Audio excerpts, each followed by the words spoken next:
Let's start with the Denver Broncos. Coming into the season here, Bo Nix is going to be the big story when and if he's officially the starter. As of record time, I don't think we have any official word on Bo Nix maybe being the starter, but year two of Sean Payton in Denver. Last year wasn't great. Didn't go so hot early on. The defense was an absolute disaster. They did have a nice little run in the middle, though. They kind of turned things around. But, still more of a transitional season. What are you looking for Denver this year, Sam? Yeah, big year for them. Sean Payton talks a very good game, and obviously last season was a disaster for them. And he has bigged up Bo Nix. He's the guy. I saw his backpack; it was all football. Like I'm all in for Bo Nix, but that needs to turn into something, right? And he's been talking up other quarterbacks on the roster as well. So, this is they gave a lot up to get Sean Payton, for him to be the answer, for him to be the solution to coach a franchise that was just bought for a ton of money. The Waltons, the biggest checkbooks basically in the NFL, and now Payton needs to deliver on that and not just have this hot air. He needs to show up and needs to show that he can make it work with his quarterback. All right, so a lot of times when we're breaking down rosters, we start with the quarterback situation, go to the playmakers in the offensive line. Let's start at QB. Bo Nix, number 12 overall pick in the draft last year, the sixth quarterback off the board, 61 career college starts. I always call that the double Parcells, right? Bill Parcells said, hey, 30 starts for a college quarterback. That's when they have enough experience to go transition to the NFL. Bo Nix did it twice. He doubled it up. Bo Nix, I think, has the chance maybe to hit the ground running compared to some of the other guys who are seen as more developmental prospects, right? Because of all that experience. And there's a decent fit with Sean Payton. Nix really transformed his game at Oregon after being more of a gunslinger type at Auburn early in his career. Turned into Alex Smithian, take care of the ball, complete a high percentage of your passes, and maybe don't make as many big plays down the field, but become that uber game manager type. So I kind of like the fit for Bo Nix and Sean Payton. It's just a matter of, do they have enough pieces around to start, doing some damage this year? Yeah, I mean, it is worth pausing, taking a beat to just run through that 60 starts thing again. Like, it's an easy throwaway line. It's funny. It's a good bit. But, like, that guy has more experience and probably a broader experience in college than maybe any quarterback that's ever entered the league. 60 starts is its own thing, but he's also done it in two different organizations. He's very much rebuilt his game. He's been multiple sort of different styles of player, different systems.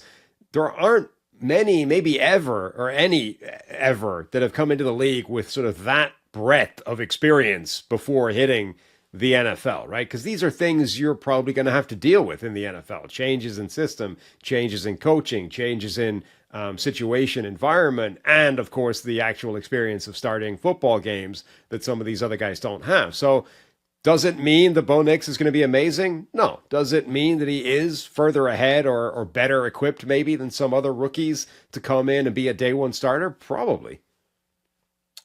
As far as what he's working with here, intriguing group of playmakers. Cortland Sutton has been a very good player throughout his career. Josh Reynolds is there. And then, Marvin Mims, last year's second rounder, who's got that deep playability. Troy Franklin as a fourth rounder. I don't know if he ends up seeing the field this year, but you and I loved him during draft time. He was Bo Nix's teammate, but intriguing group of playmakers. Plus Greg Dulcich, who has gotten a lot of buzz at camp as an athletic tight end, who again, flashed when he's been healthy. If this group is healthy, is this one of the more underrated group of pass catchers in the NFL? Yeah, and a good backfield as well, with a lot of variety and different styles of running back. So yeah, I think it is. It's maybe not an elite group, but it's very capable. It's certainly not a reason that you're looking at and saying, okay, there's no way Bo Nix can be good year one. He just doesn't have the help around him, et cetera. Like, it's more than good enough to get a good evaluation of what Bo Nix is, what he can be, and give him a platform to work from. And with Sean Payton as the head coach and play caller, it definitely gives them an offense that can fire. The offensive line, too, as soon as they signed Russell Wilson 2 years ago, the Broncos, they went out and paid a lot of money for Mike McGlinchey, paid a lot of money for Ben Powers to come in and play left guard. I think now you're looking at 4 out of 5 spots on the offensive line that are in good shape. Garrett Bowles at left tackle, one of the better pass protectors in the NFL. You've got Quinn Miners, fresh off of getting paid this offseason, who's developed into one of the better mauling right guards in the NFL. I think 4 out of 5 spots look pretty good. The question is Lloyd Cushenberry moving on to Tennessee at center, Luke Wattenberg, Sam Mustipher maybe battling for that job, but the line is in good shape too. So the personnel on the offensive side of the ball, I think, is conducive. If Bo Nix is the guy and he's playing a similar style from what we saw at Oregon, taking care of the ball, distributing, I think a solid group in place to have success as a rookie. Yeah, for the purposes of this year, I think the line is in good shape. It's a solid group. It's yeah, as you say, conducive to helping Bo Nix and the offense generally have success. Longer term or sort of bigger picture, I worry if they've overinvested in the offensive line relative to the production that they're getting from those players, and that they're maybe underachieving compared with how much investment they have in that group, but that doesn't matter for this year. It's more of a sort of longer term roster construction, bigger picture problem. But yeah, like the offensive line should be more than solid. The receiving core should be more than solid. They've got talented running backs in the backfield. It's all there. And the coaching is in good situation. It's all there for Bo Nix to be good right away. It was a weird year defensively for Denver last year. Early on, they gave up 70 to Miami. Yeah. There was a point, there was back-to-back weeks where Tua and Justin Fields were 32 for 32 passing or something ridiculous in the first half of games in back-to-back weeks. And then Justin Fields threw like a Hail Mary incompletion. It was the only incompletion that they gave up. I mean, it was historically bad through 5-6 weeks for Denver. And then in the middle of the season, all of a sudden they started playing well. They started to surprise some people, hung tough against the Chiefs and eventually beat the Chiefs. I mean, they did turn it around a little bit. On paper, I think the front seven looks like a weakness.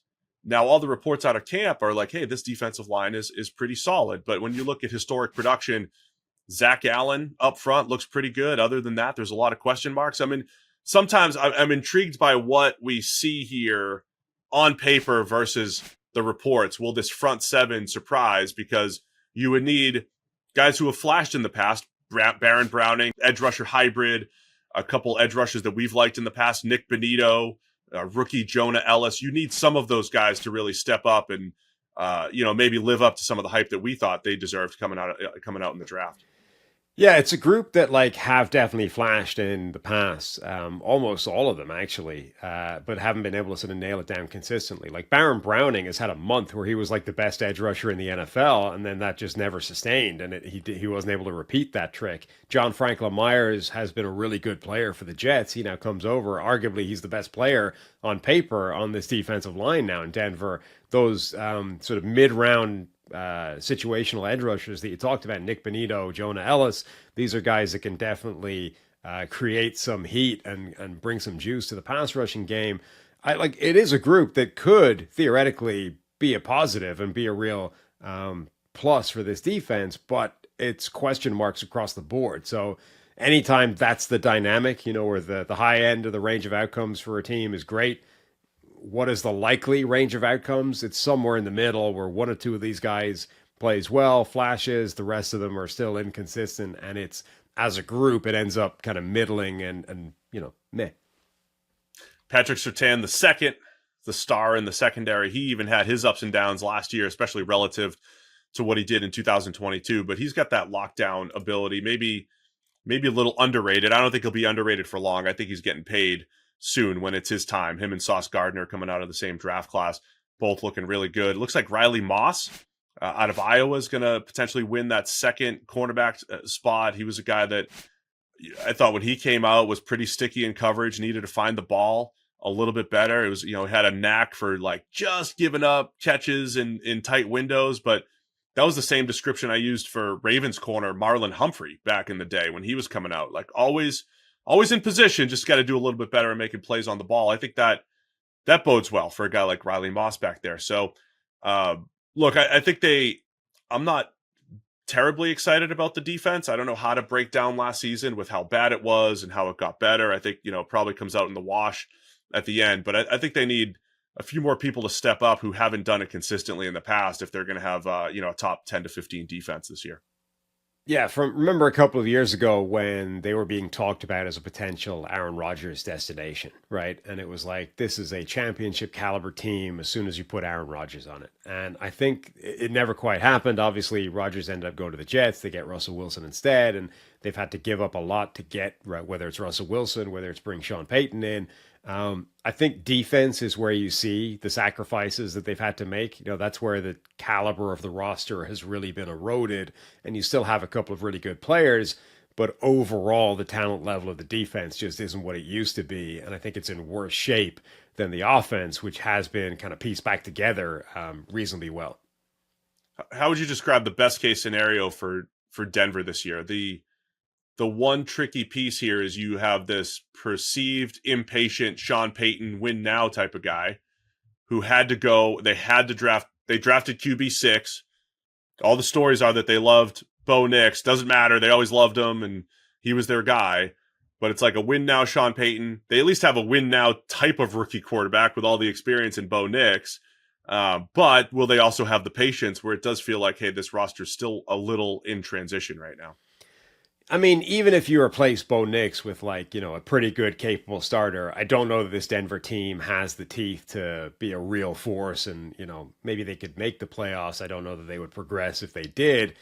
But with Bo Nix there, you know, that becomes paramount. Like, it's forget contending, forget winning playoff games. Like, let's just be happy that Bo Nix is the answer after the season, which is, it's true for all rookie quarterbacks, but it's particularly I think paramount when you're dealing with, like you said, the sixth quarterback off the board. Like, Bo Nix is in that category of guys that were like, does he really belong this high in the process? And there were a few of them in this draft, actually, that they all got pushed super high. This was the draft where, yeah, everyone says every year, oh, these guys are all going to fly off the board. They're all going to be gone by the time the top 10 picks are gone. And it usually doesn't happen. Teams actually tend to have a bit more restraint in that. This was the year where they all pushed their way up and actually got drafted. Like Michael Penix was, people thought he might go in the second round. He ends up going 8 overall. Bo Nix is now QB6 coming off the draft within the first half. Like, this was a repeat almost of the 2011 draft class where they all got pushed super high.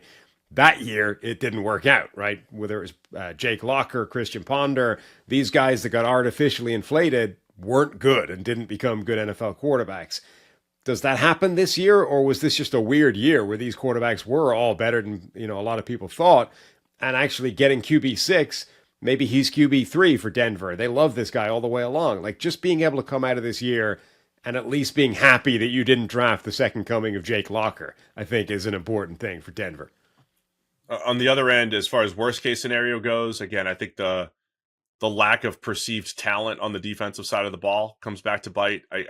I'm intrigued by what the defense could be, again, based off reports and, you know, some of the potential that some of those edge rushers have. And it's not a bad rotation on the defensive line. I think it just lacks star power in the front seven. That comes back to bite. And then Bo Nix he's just an erratic type of player. So if you get the bottom end of erratic play in his rookie season, maybe it looks ugly at times with Bo, despite looking pretty good so far in the preseason. Yeah, I mean, the worst case scenario is you're not convinced you didn't draft the second coming of Jake Locker, and then you're in real trouble. Well said. Because you've got to do it all over again. Key position group for you, Sam, or player that you're keeping an eye on?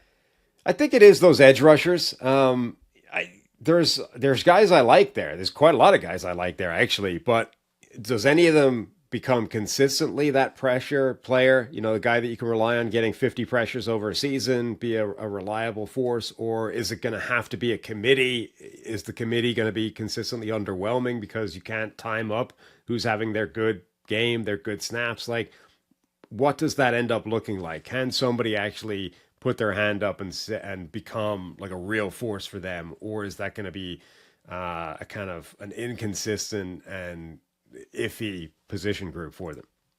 The Broncos might have the most players that I like of any team in the NFL that aren't necessarily established yet, right? The guys that you met, Nick Bonito and Jonah Ellis, as potential pass rushers, but they're not necessarily even starters yet. Bonito, you know, definitely be a third down pass rusher this year. Marvin Mims and Troy Franklin in the receiving core. I don't even know how often they're going to see the field. It seems like Mims is being pushed out, but I'll still be keeping an eye on Mims in particular. He was He was a big play threat last year in the kick game as a receiver. He can absolutely flip the field. He has excellent ball skills and speed.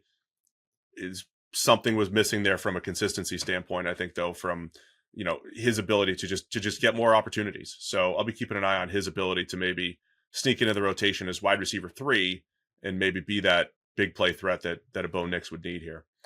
Anything else on the Broncos?